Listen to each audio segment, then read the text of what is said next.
अम्मी, काश अम्मी आप मुझे कभी छोड़कर नहीं जाती।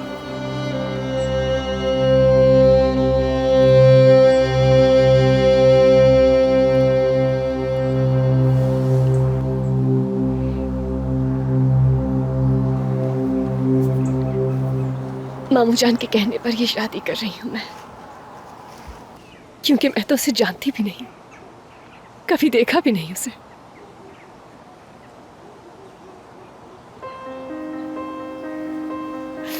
अम्मी, मुझे कुछ समझ नहीं आ रहा कि मुझे क्या करना चाहिए।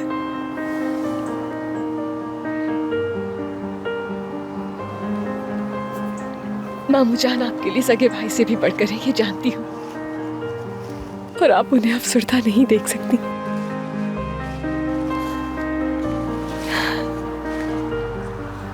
मगर ये मेरी जिंदगी का बहुत बड़ा फैसला है अम्मी। मैं बहुत डरी हुई हूँ।